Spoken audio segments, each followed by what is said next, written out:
আমাদের এই বাংলাদেশ, এই ভারতবর্ষ। তো সেই আজকের যে ইউরোপ দেখতেছেন, এটা আমাদের চেয়ে খারাপ অবস্থা ছিল, বহু খারাপ অবস্থা ছিল। তো ওরা, আমরা যে আজকে কথায় কথায় মারামারি করতেছি, খুন তো একটা বিষয়, একটা মানুষকে আমরা খুন করতেছি, দ্বিধাবোধ করতেছি না। তো যাই হোক, সেইখান থেকে আমরা আজকে আসলে 266 বছর যাবৎ আমরা পরাধীন। আমরা এখনো, আমার মতে আমি এখনো অর্ধদাস হয়ে আছি। কিভাবে অর্ধদাস হলাম?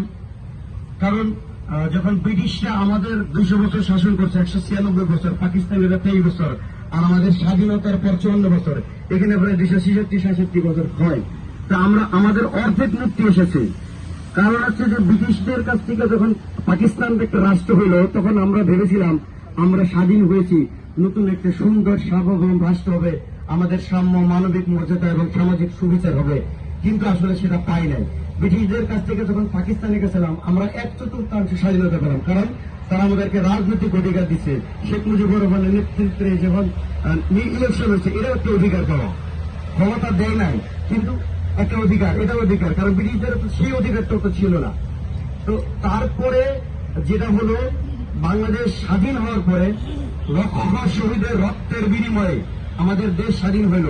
স্বাধীনতার পরে একটা কবিতার লাইন আমার মনে পড়ে, বাদ্যে হারামজাদা নাইলে মানচিত্র খাবো, মুখ মানে মন্ত্রী তোর দাড়ি খাবো। এই কবিতাটা 1976 সালে আমাদের টাঙ্গাইলের বিখ্যাত কবি রফিক আজাদ লিখেছিল, যে কেন কবি এত ক্ষুব্ধ হলো, ভাতের জন্য মানুষ মানে রাস্তার বমি খেয়েছে, এরকম দিন আমাদের বাংলাদেশে গেছে। তো তারপরে যেটা হচ্ছে যে আমরা 50% মানে অর্ধেক মুক্তি পেয়েছি, আর বাকি অর্ধেক আমরা দাসত্ব আছি কার কাছে? যারা স্বাধীন করছে। আমি শুধু একটা সংক্ষিপ্ত করে বলবো, কারণ ব্রিটিশরা এই দেশের টাকা লন্ডনে নিত, বাকিংহাম প্যালেসে নিত, পাকিস্তানিরা করাচিতে নিত।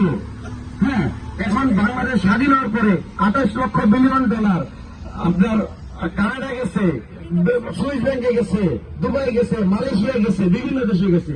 তাহলে আমরা এখনো অর্ধেক স্বাধীন, অর্ধেক পরাধীন। সেই পরাধীন কার কাছে? আমার নিজের জাতির কাছে। কারণ যে মন্ত্রী হচ্ছে, যে এমপি হচ্ছে, যে চেয়ারম্যান হচ্ছে, সে তো পাকিস্তানি না, সে তো ব্রিটিশ না, সে তো ভারতীয় না, সে তো বাঙালি, আমাদেরই সন্তান। আমাদের যে সচিব হচ্ছে, যে ব্যুরোক্রেট হচ্ছে। তো একটা জিনিস হচ্ছে যে আপনি কে কাকে তৈরি করে, আমরা বলি মুরগি আগে না ডিম আগে, চিন্তা করেন, তর্কের খাতিরে আমরা বলতে পারি, কিন্তু মুরগি আগে। কারণ অটোক্রেসি থেকে ব্যুরোক্রেসি তৈরি করে, ব্যুরোক্রেসি কখনো অটোক্রেসি তৈরি করতে পারে না। কারণ আপনার পাসপোর্ট করতে গেলে আপনার ভেরিফিকেশন লাগে, আপনার ঘুষ দিতে হয়, ট্রেড লাইসেন্স করতে ঘুষ দিতে হয়, বাচ্চার জন্ম সনদ পাইতে গেলেও ঘুষ দিতে হয়।